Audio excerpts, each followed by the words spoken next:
World book fair में घूमते घूमते एक स्टॉल के पास हिंद युग के स्टॉल के पास हमने देखा कि सारे युवा लड़के लड़कियां खड़े होके हो हल्ला कर रहे हैं, वाह वाह, एक बार और ये वाला अपनी बात मुकर्रर एक बार और पढ़ दीजिए। तो हमने कहा ऐसा कौन बैठा है, चल के देखा जाए।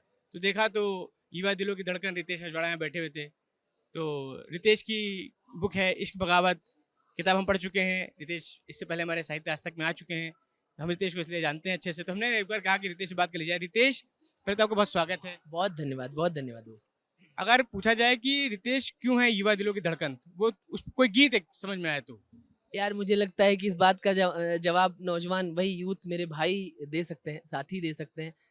यारी सीखी है, मित्रता सीखी है और उसी में ज़िंदा रहते हैं, उसी से मुस्कुराते रहते हैं। तो इसीलिए शायद ये भ्रम मुझे पाल लेना चाहिए कि कुछ लोग हैं जो मुझे पसंद करते हैं, मेरे हिस्से के हैं। मैं गीत लिखता हूँ, आपने कहा गीत सुनाने के लिए, मैं एक नया गीत सुनाता हूँ जो मैंने नहीं पढ़ा है। आज ही मैंने पहली बार पढ़ा है, मैं वो पढ़ता हूँ। मुझे नहीं पता वो कैसा है, आप बताएँगे। तुमसे सुंदर, तुमसे सुंदर, जितने भी लोग इश्क करने वाले हैं वो इसे काम में ला सकते हैं। तुमसे सुंदर केवल तुम हो, बाकी दुनिया झूठ सखी। तुमसे सुंदर, तुमसे सुंदर, तुमसे सुंदर केवल तुम हो, बाकी दुनिया झूठ सखी। अपने कूजागर के घर पे तुमने कर ली लूट सखी। तुमसे सुंदर, तुमसे सुंदर, इसमें एक लफ्ज आया कूजागर। कूजागर माने बनाने वाला।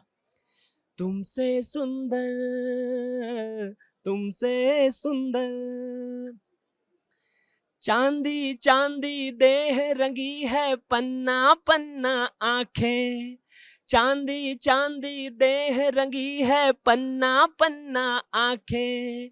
माणिक जैसे होठ रंगे हैं, लाज से टुक टुक ताके।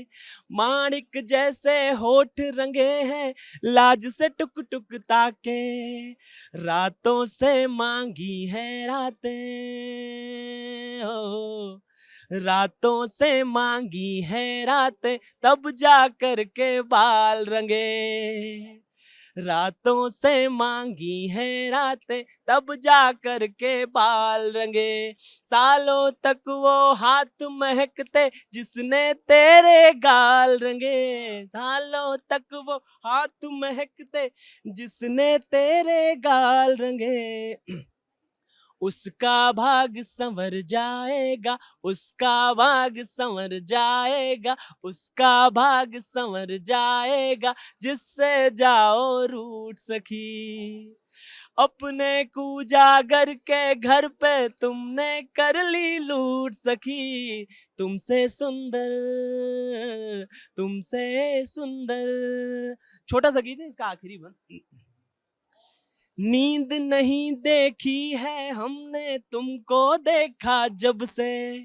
नींद नहीं देखी है हमने तुमको देखा जब से।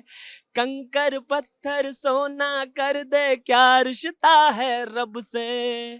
कंकर पत्थर सोना कर दे, क्या रिश्ता है रब से। हम भी तन को, हम भी तन को, हम भी तन को सोना कर ले, हम भी तन को सोना कर ले, एक दिन दे दो छूट सखी। अपने कूजागर के घर पे तुमने कर ली लूट सखी। तुमसे सुंदर, तुमसे सुंदर। एक बार जोरदार तालियां रितेश के लिए। आज वर्ल्ड बुक फेयर इस बार जो लगा है, तो पहली बार ऐसा हुआ है कि एनबीटी ने टिकट फ्री रखा है। आप आए, इससे पहले भी आप आ चुके हैं। पिछली बार के इस बार में आपको क्या अंतर दिख रहा मुझे लगता है कि टिकट फ्री रखना चाहिए। वो लोग जो शायद नहीं अफोर्ड कर सकते दिल्ली में रहते हुए उस टिकट को, वो लोग भी इस बार आए हैं। इस बार संख्या ज़्यादा है। किताबों के करीब से गुजरने वाले किताबों के पन्नों की महक समझते हैं, खुशबू समझते हैं और वो खुशबू अपनी तरफ खींचती है। जब लोग जितने यहाँ ज़्यादा आएँगे, जितना फुटफॉल होगा, उतना ज़्यादा लोग किताबों से संबद्ध होंगे और किताबों से जुड़ना, किताबों से बनना ही भारत के बनाने में आपका सहयोग प्रखर कर पाएगा, राह दिखा पाएगा आपको। मुझे ऐसा लगता है कि बहुत अच्छा ये, बहुत शानदार है। है? जैसे अगर ये कहा जाए कि डिजिटल के आने से क्या आप मानते हैं रितेश की डिजिटल के आने से इश्क पे भी और किताब पे भी दोनों पे असर आया है क्या डिजिटल होने से? अ, मैं मानूंगा असर आया है। सैद्धांतिक तौर पे तो ये बात कहनी चाहिए कि नहीं नहीं नहीं आया है, लेकिन ये आया है। आया इसलिए है कि लोग ना बेसब्रे हो गए हैं। वो 30 सेकंड की रील में दुनिया का सबसे बड़ा ज्ञान खोज लेना चाहते हैं। आप व्हाट्सएप फेसबुक ग्रुप खोलिए, सुबह जब आप मॉर्निंग में आते होंगे तो आपको सैकड़ों मैसेजेस मिलते हैं जिसमें 80% दार्शनिक पढ़े हो कि जीवन दुख है, मूल स्वभाव ये है, फलाना है, तो पहाड़ों पे जाके एक न एक ज्ञान आ जाता है। मुझे लगता है ना कि किताबों की तरफ बढ़ने की आवश्यकता है। क्यों बढ़ने की आवश्यकता, मैं ये बताता हूँ। आप कोई किस्सा पढ़ते, एक तो 30 सेकंड का रील आया, कोई वीडियो आया, आपने देखा कि ये भूरे कलर का पहाड़ है, लाल कलर की गाय है, एक सूरज निकल रहा है, यहाँ ये जंगल है, ये चीजें हो रही हैं, एक कहानी चली और आप बीत गया। आपने देखा, एंटरटेन किया, मजा आया। एक जब सीन आप पढ़ते हैं, मैं एक सीन आपको पढ़ के सुनाता हूँ। ये शाम का झुटपुटा है, बैल और गाय खेतों से चर के वापस आ रहे हैं, चरवाहा पीछे पीछे चल रहा है, आगे एक रिक्शा आ रहा है, सामने कुछ बकरी चराने वाले हैं जो बकरियों के साथ वहां पर अपने घर की तरफ लौट चुके हैं। सूरज डूबने वाला है, खेत लहलहा रहे हैं, एक छप्पर बनी हुई है जिसके किनारे नलका लगा हुआ है। अब आप ये जब पढ़ते हो तो जो मैंने गाय बताई, आपकी गाय हो सकता है काले रंग की बने, मेरी गाय लाल रंग की हो सकती है। जो बकरियां वहां थी, किसी की भूरी होंगी, किसी की सफेद होंगी, किसी की काली होंगी, अलग अलग मस्तिष्क में विचार उत्पन्न होंगे। मेरा छप्पर किस तरह का होगा, आपका छप्पर किस तरह का होगा, मेरा सूरज किधर डूब रहा होगा। आप, मैंने कहा फसलें लहला रही हैं, तो उन फसलों में पता नहीं गेहूं है कि धान है कि कपास है, ये अलग अलग लोग विजुअलाइजेशन करेंगे। यही स्कीमा विस्तृत करता है, मस्तिष्क को विस्तार देती है किताब, सोचने का अवसर देती है, अपना आकार बढ़ाती है। और ईश्वर ने इस शरीर ऐसा बनाया है, पता नहीं, प्रकृति की वाहिद ऐसी चीज है कि जिसे जितना इस्तेमाल करो उतना लंबा चलेगी। उसी तरह बुद्धि उसी क्रम में है कि जितना प्रयोग करोगे उतना बढ़ेगी। तो मुझे लगता है किताब इसलिए ज्यादा जरूरी है। रितेश अजवाड़ा की इश्क पे दो चार शायरी अगर ना हो तो मुझे लगता है जितने लोग बैठे उनके लिए मायूसी है, तो अगर कुछ शायरी आपकी हो जाए तो? मैं शेर पढ़ता हूँ कि होठ भी सूखे बैठे हैं और आंख भी एकदम खाली है, होठ भी सूखे बैठे हैं और आंख भी एकदम खाली है, किसका टोना लगा है दिल पे, किसने आह निकाली है।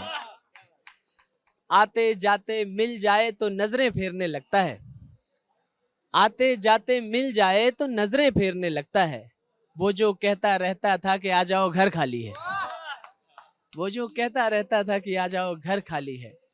सुना है तेरे इश्क में मरने वाले जन्नत जाते हैं, सुना है तेरे इश्क में मरने वाले जन्नत जाते हैं, हमको भी जन्नत जाना है, हमने टिकट कटा ली है, हमको भी जन्नत जाना है, हमने टिकट कटा ली है। आते आते अब आए हो, आंखें सूख गई हैं जब, आते आते अब आए हो, आंखें सूख गई हैं जब, अब तो यार हमारे दिल की गाड़ी छूटने वाली है। और इसमें शेर है कि कुछ दिन में एक अनजाना आकर इसमें बस जाएगा, कुछ दिन में एक अनजाना आकर इसमें बस जाएगा, कुछ दिन में इस दिल से तेरी याद निकलने वाली है, कुछ दिन में इस दिल से तेरी याद निकलने वाली। एक शेर है कि इस दुनिया में जाने कैसी लगती हो, इस दुनिया में जाने कैसी लगती हो, तुम मेरी दुनिया में अच्छी लगती हो, प्यार नहीं करती हो आखिर क्यों हमसे, दिल रखती हो, खुश होती हो, हंसती हो। खतो किताबत इश्क मोहब्बत गुल खुशबू, ये सब बातें हमसे ही क्यों करती हो। खतो किताबत इश्क मोहब्बत गुल खुशबू, ये सब बातें हमसे ही क्यों करती हो। तुम मानो या ना मानो एक बात कहें, तुम मानो या ना मानो एक बात कहें, तुम दुनिया की सबसे अच्छी लड़की हो, तुम दुनिया की सबसे अच्छी लड़की हो। रितेश, हम हमारी तरफ से आपको बहुत बहुत शुभकामनाएं, और ऐसे नित्य प्रतिदिन आप नई नई चीजें लिखते रहें और युवा आपको ऐसी मोहब्बत देते रहें, और हमसे बात करने के लिए बहुत बहुत धन्यवाद। बहुत धन्यवाद साथी, बहुत धन्यवाद।